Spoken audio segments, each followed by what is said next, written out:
Cyborg Franky is one of the most absurd, memorable, and cherished members of the Straw Hat crew. He's a massive, goofy, cola-chugging, guitar-strumming freak that brings energy, excitement, and comedy to the story.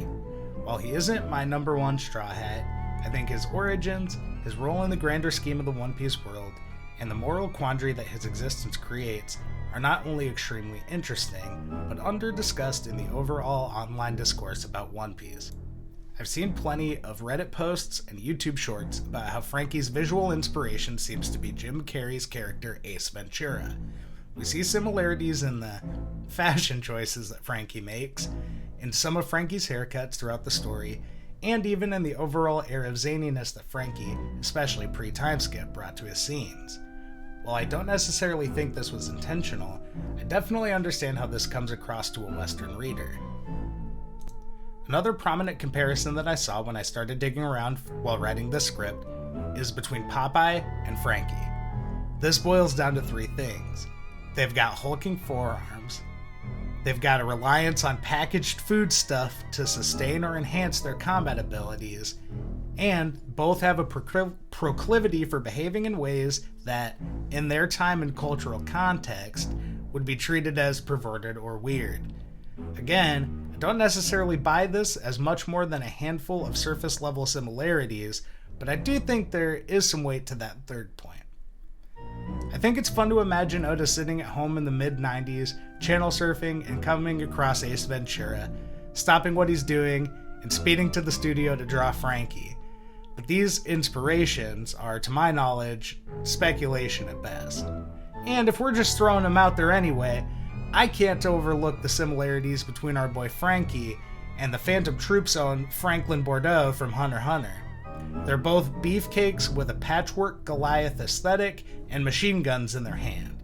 That's at least as strong as the case for Popeye, right?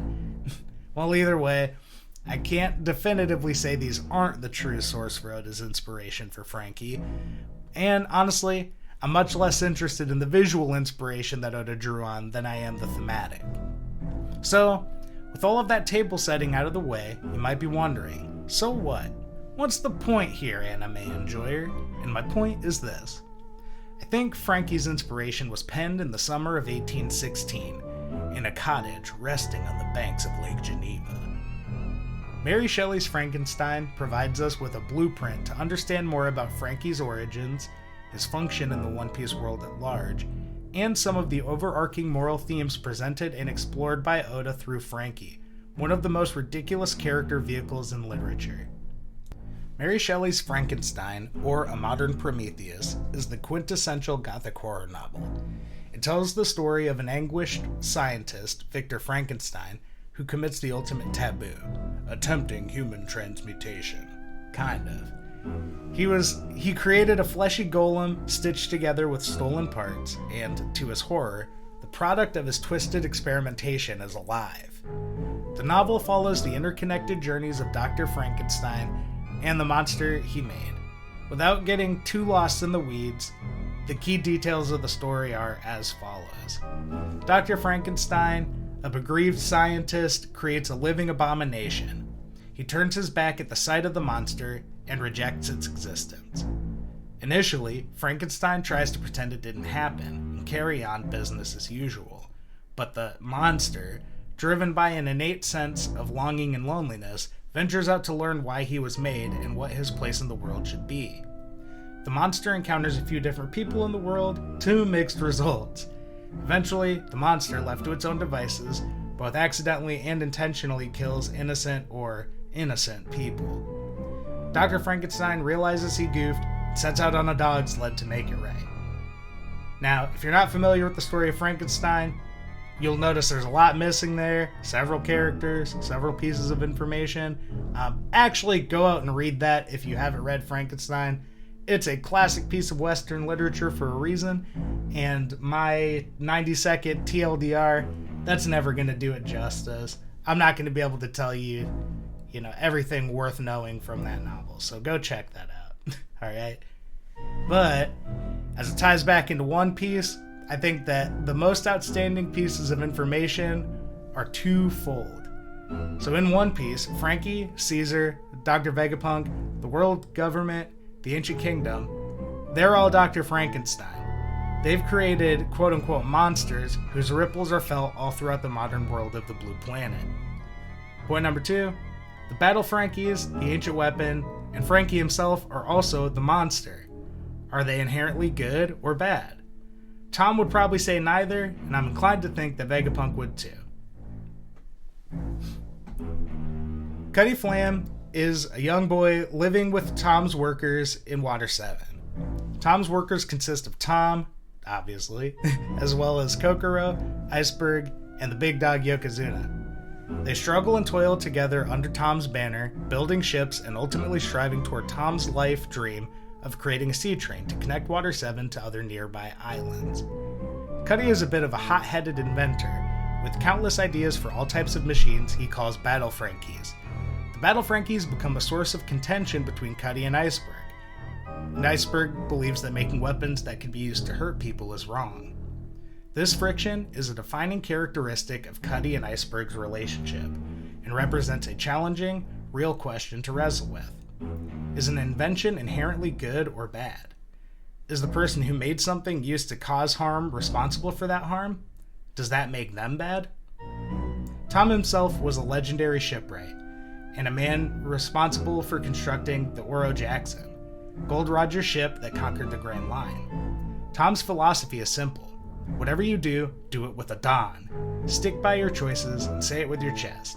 Yeah, I did that. Stand on business with all 10 webbed fishman toes. That's the responsibility of a shipbuilder.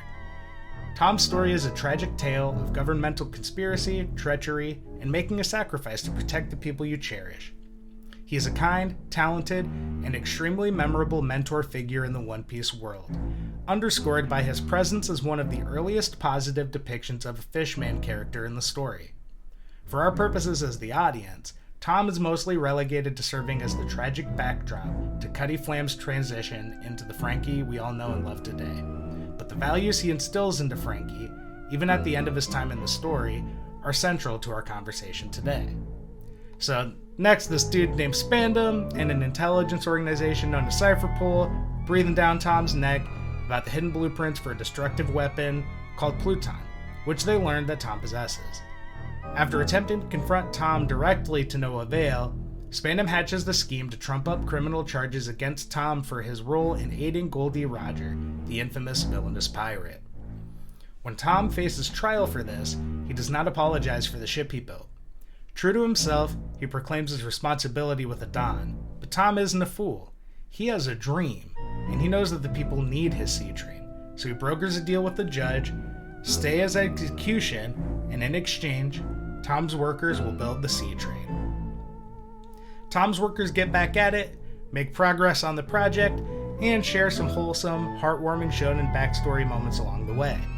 Cutty and Iceberg still don't see eye to eye, but Tom's shared vision and their love of shipbuilding rallies the group to complete the sea train.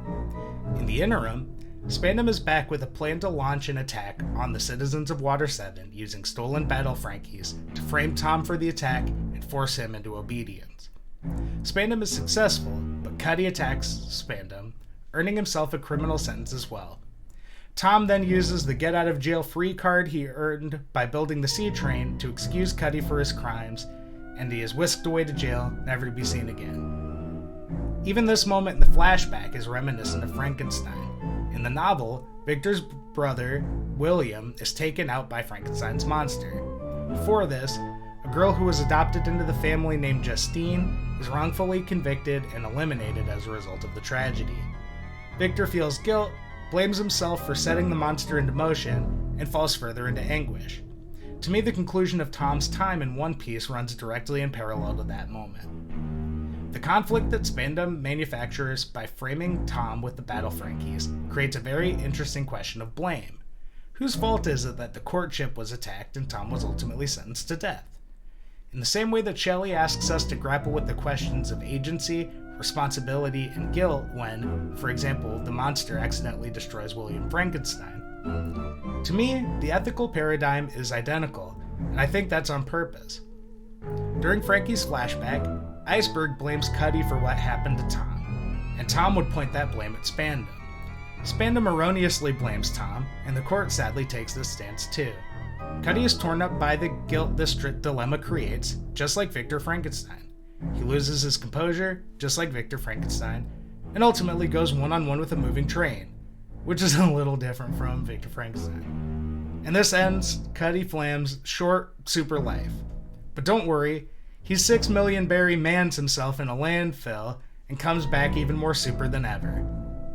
Jumping forward quite a bit in the story, I want to talk a bit about the scientists we meet after the time skip. In a very tongue-in-cheek response to a question in SBS number 113, Oda lays out the timeline of Franky's childhood, and all but outright confirms that Cyan, the thick king we know as Queen, is highly likely to be Franky's dad. If this is indeed the case, I think it's a small but important detail in support of the overarching themes I'm drilling down on in this video. As a scientist, Queen is a selfish, reckless, and arrogant guy. He pursues his inventions above everything else, and gladly throws away anything he considers to be weak, ineffective, or a failure. He neither takes ownership nor responsibility for the things he creates, and would turn his back on even his own child in favor of pursuing his own ends. In a lot of ways, young Cuddy Flam is similarly flawed, but not to the same extent. Cuddy, eventually Franky, learns firsthand from the man who became his real father figure that you can't turn your back on your creations, and you have to stand by them and proudly claim what you've made. The extremes of the kindly builder versus mad scientist are so directly juxtaposed in the two dads that Oda has given Franky that it's impossible to ignore. It feels like the cola in the tank that fuels Franky's trajectory as a character, or at least as an engineer and inventor. These themes of good scientist versus evil ones and invention responsibility are explored elsewhere in the story too. For instance, the clash between Dr. Vegapunk with Caesar and Judge in the Mads cover story makes this dichotomy very clear. Vegapunk is working toward altruistic pursuits, while the other two have their sights on wealth, power, and fame. As for the question of responsibility, the creation of the Mother Flame, as revealed in Egghead, is certainly a vessel to explore this topic. Dr. Vegapunk created the equivalent of nuclear energy in pursuit of saving the world. Instead, the Tenryubito seemingly perverted that creation to use as a weapon. I think Tom, Franky, Oda, Mary Shelley, and I would all agree that A. Vegapunk may have goofed a little bit by handing over his invention to the Gorosei, and B. Even goof notwithstanding, he has to stand by what he did and do what he can to make it right. And all of this isn't even to bring the ancient weapons themselves into the equation. Now, far be it from me to try to write ahead of the greatest story that's ever been put to the page, but I like to think that when we finally do start to uncover the mysteries of the ancient kingdom, of their actions and their underlying motives, Oda will cash in on the thematic seeds he started to sow way back in Water 7 and Eni's Lobby. Dr. Vegapunk states in his recorded message to the world that there isn't a perfectly clean-cut good guy and bad guy in the Void Century. I think it will be interesting to see if the origins of these titanic superweapons started with the most justified and altruistic intentions. Wouldn't that make for an interesting scenario? Well, anyway, what do you think? Is this so painfully obvious that nobody has felt the need to talk about it? Am I spinning my gears over an already universally foregone conclusion? If I'm just rehashing a well-tread topic, let me know in the comments down below. But I don't think I am.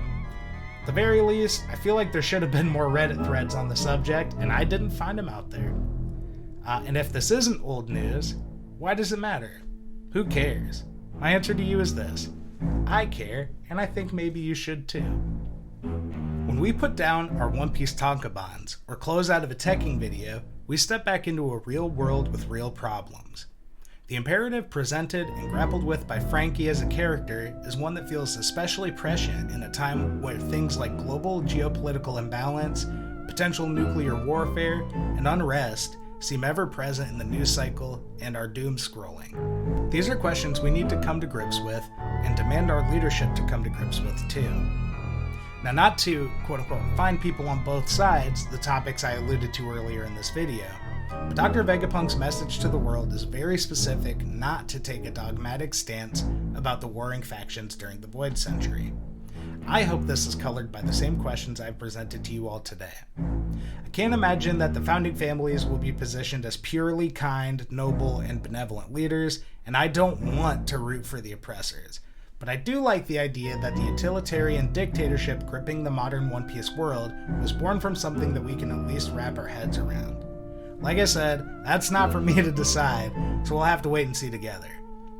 In the meantime, I'm Anime Enjoyer.